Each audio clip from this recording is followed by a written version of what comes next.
Welcome back to another edition of the Wolverine.com podcast, our video podcast with Doug Skene doing his Drew Carey impression today with the glasses. Looking good, my friend.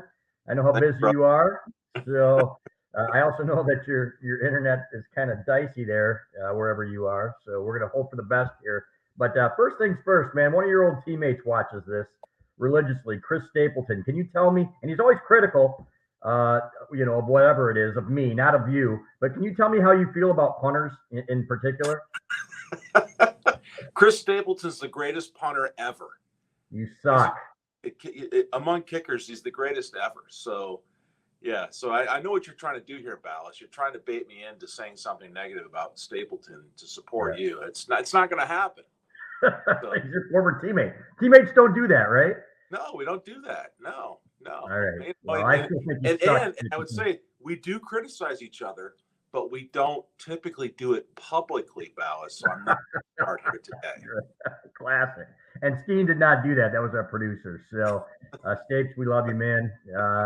Anyway, let's talk offensive line. Let's talk about a real position. It's funny, though, because even Stapleton's kids used to make him signs that said, punters are people, too, that he would hang up in his office. So I love that. So if you guys don't remember, Stapleton was the starting punter on those elite teams in the early 90s. All right, Skene, I've got a guy in that building that tells me that this year's offensive line, and he's been watching for several years, and this is a guy, he's an expert, you know who I'm talking about here, says that this line has a chance to be as good as your line of the early 90s and some of the late 90s lines. All those guys played in the pros. That's got to make you tingle a little bit, man, and make you pretty excited for the season. That's exciting to hear that, Balas, because I absolutely trust your source on this. And if he's saying so, then I absolutely believe him. Now, that's all great news, right? And we talked about it leading into this season, and we'll talk about it as the season gets going and throughout the season. There's no shortage of experience and talent and familiarity with what they're trying to do.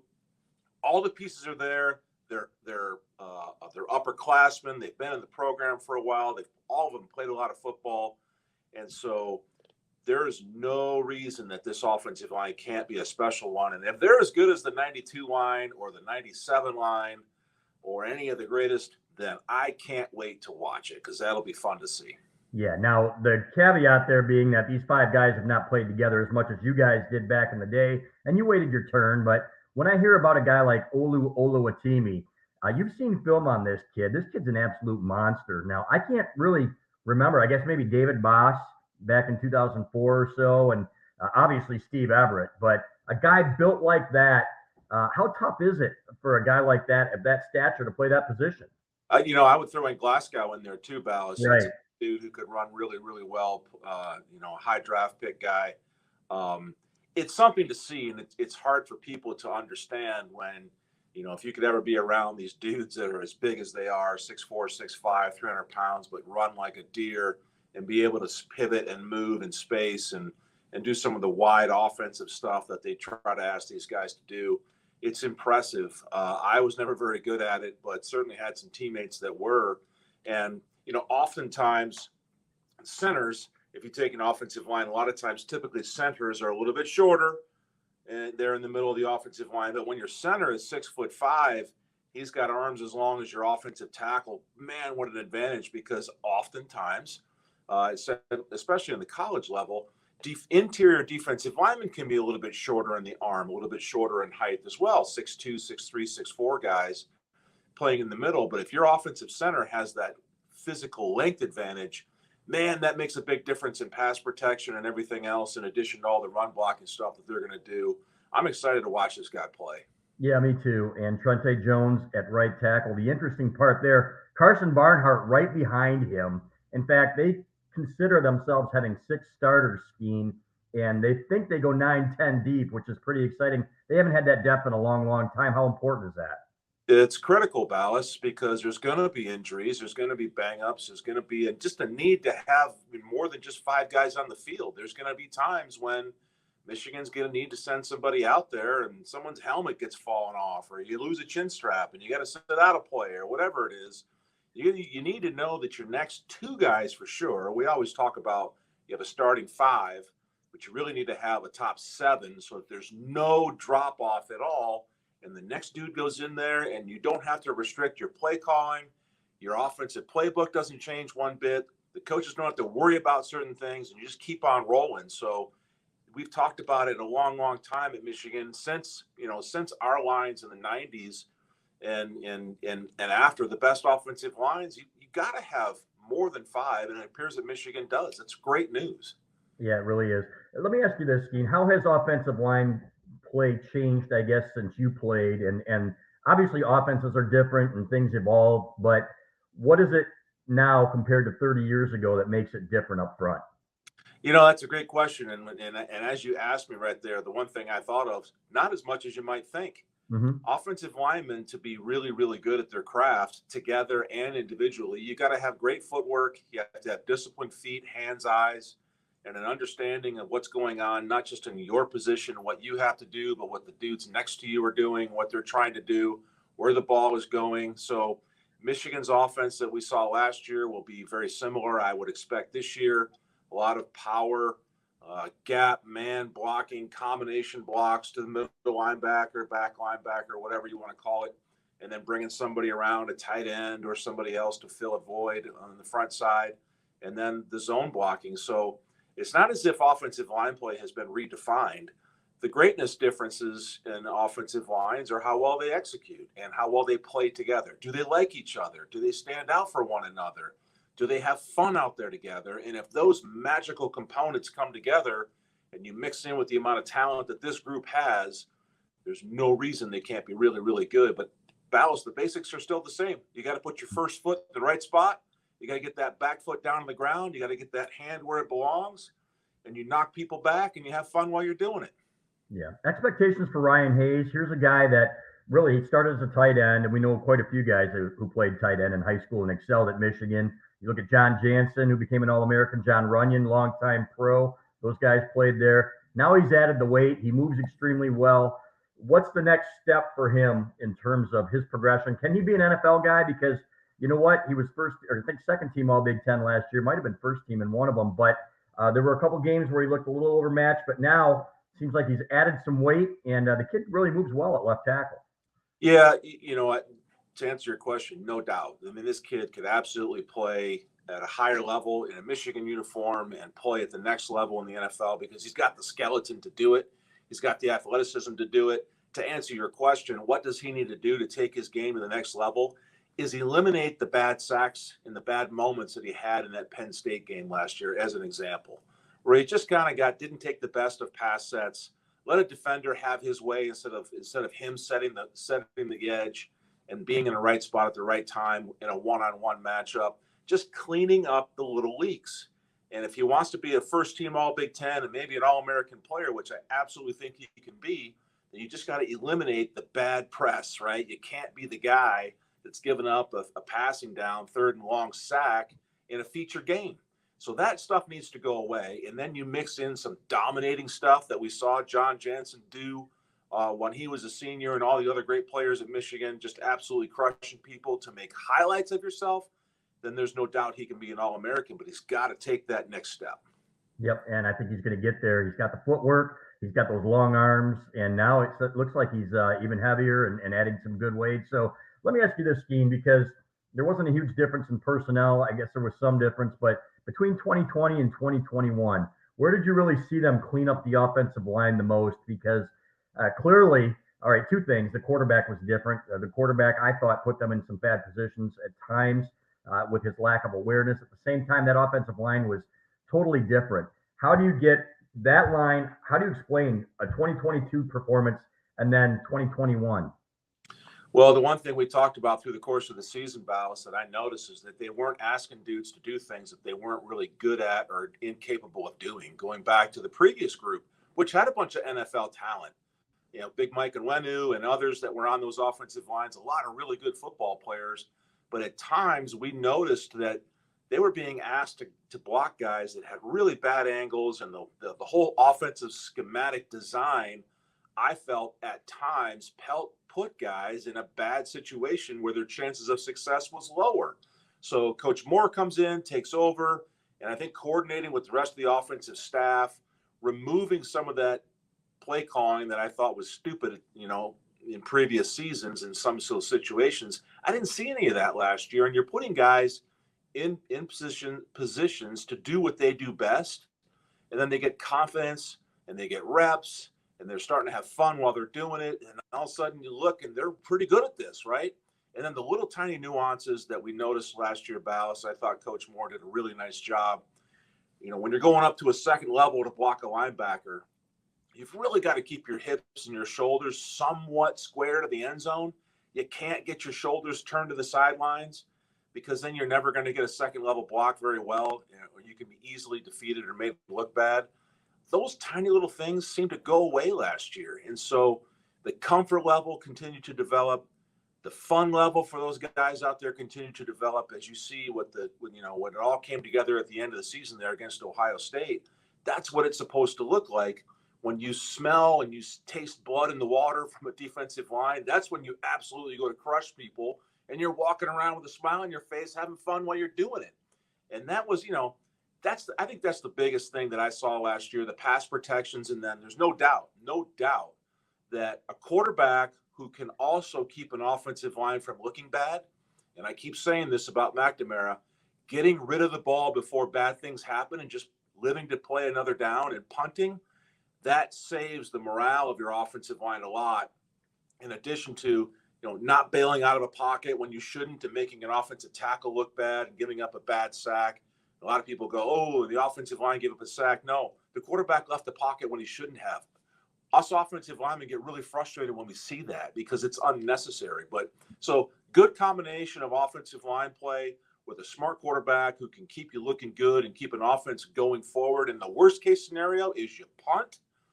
That could go a long way for an offensive line. All right, so wait a minute. You're saying that Michigan did not win in spite of Cade McNamara last year, which is still a pretty common theme on our message board, man. No, quit putting words in my mouth, Bal. What I'm saying is because of that. Exactly. No, I'm just saying that there's still that narrative out there that, okay, they won in spite of Cade McNamara. And I'm going back and watching film of all the times that he got rid of the ball when maybe a guy did miss a block.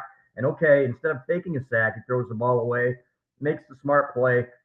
People call him check down Cade or whatever. He threw plenty of deep balls. He had some good games. But, smart quarterback play sometimes is not about padding the stats, right? It's about keeping the play alive or making the right play. Well, Balas, let's go back a couple quarterbacks. Let's go back to Shea Patterson. We can go back and turn that film on where there was a nice pocket. Things seemed to be going well. And Patterson would bail out of the right or bail out of the left instead of stepping into the pocket to deliver a football. And all of a sudden, the defensive end, who was not going to get to that quarterback, suddenly just falls off a tackle's block, gets onto Patterson and drags him down for a sack, and he's celebrating and dancing while you can see the Michigan offensive tackle's shoulders go down and he's pissed off because on paper he just gave up a sack unnecessarily because the quarterback left the pocket when he didn't need to.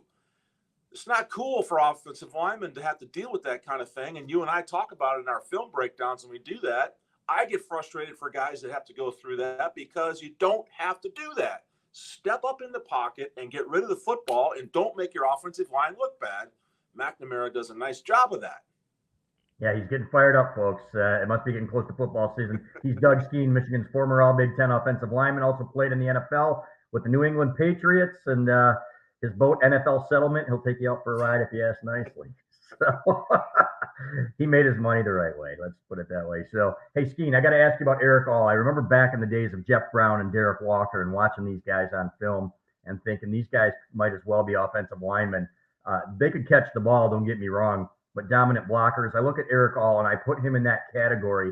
And I don't say that lightly, as you know. That was our era when we were in school. We have 5 Big Ten championship rings between us, as I like to say. 5 and 0 is still 5. But Erick All as a lead blocker at times, and in that Ohio State game again, I watched that game again, and dominance. This kid could be elite in that area, could he not? Well, it certainly can. Again, when you have the physical tools that Erick All has, 6'5", 250, 260 pounds, and can run the way he does, made a dramatic improvement in his ball catching last year, making some big plays. Again, just like Hayes at left tackle, for All to take his game to the next level and become an elite tight end, if he just just really dials in that dominating run blocking stuff. And when he's comboing with an offensive tackle or coming around to fill a front side gap to take on a linebacker, using that body and putting his nose right where it belongs and just crushing people, that would be so cool to see. And he's good at it. I think he's got room to be great at it because of those physical tools. And also Schoonmaker, right? He's right there with him. So we got a dual situation. You mentioned two tight ends, Balas. Two tight ends where both of your guys on the edge of your offensive tackles are as big as these dudes are. And they can come down and start a combo block and peel off and catch a ball for a first down. These are real weapons that Michigan has between those two, but all absolutely can be a super special player. And he already is very, very good, right? We're excited to watch him play this year, but just you got to get better, Balas. You got to get better. And he's got room to do so, just like the rest of us and everything we do. And it'll be fun to watch. Yeah, it will. And watching him put a hat on those guys against Ohio State was amazing. Had a great game. Last couple of things here, talking about your expectations for this season. You see one loss maybe going into Ohio State. I know you're drinking the blue Kool-Aid a little bit, but every year is different, like you said. But everything we've heard about the culture is that still the same here. I think at Iowa is going to be tough. You never know about Michigan State at home. They always play them tough. So, it's tough to go through a season undefeated. You guys were more talented than most of the teams you played at times, but you didn't win them all. What's the key? Well, you're still young guys, and we tend to forget that, right? These are dudes in their early 20s, and you start drinking your own Kool-Aid, and you get in some trouble. And this is what concerns me going into Michigan season is they're ranked really high, and everybody's telling them how great they're going to be. And they're coming off a Big Ten championship season where they had the kind of success that they wanted to have by beating Ohio State. And so this is the danger of complacency and comfort. And you gotta get away from that as much as you can. This is where your head coach and coaching staff knows how to push buttons on you. But I do think that it's hard to imagine an undefeated team considering some of the roadblocks we have. And you just mentioned them, right? I think at Iowa, oftentimes, if not all the time, a very, very difficult place for Michigan to go down there to have success. We can go back through the years and look at all of it. Having played there myself, that is a difficult environment to operate in. Not impossible, but very difficult. Clearly, Coach Tucker at Michigan State understands this rivalry game and has gotten his teams over the hump against us, and there'll be no difference this year. They've got a really good quarterback coming back from Michigan State. That presents a real threat.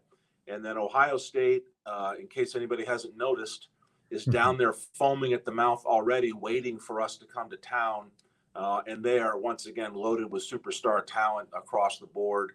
Will their defense be better? Will their defensive line be better? That's the question I ask my friends that are Ohio State fans is, can your defensive line do anything this year? Because if they can't, they're going to be in a similar situation than we look like we might be in that you got an outstanding offense that can light up a scoreboard, but can you stop anybody when you have to?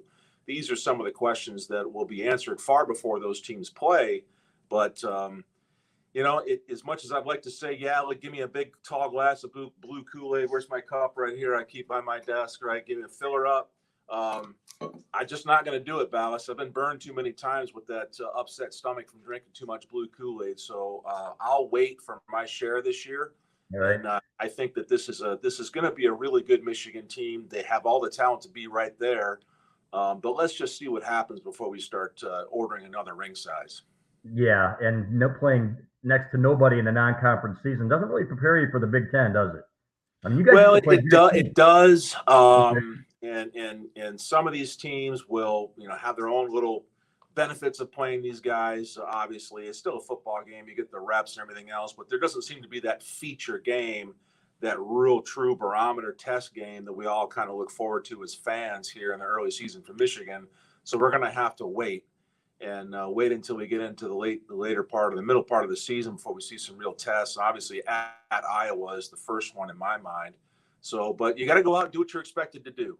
If this offense is as good as we all think it's going to be, then light up the scoreboard. Let's see what that defense can do against these September opponents and absolutely crush people.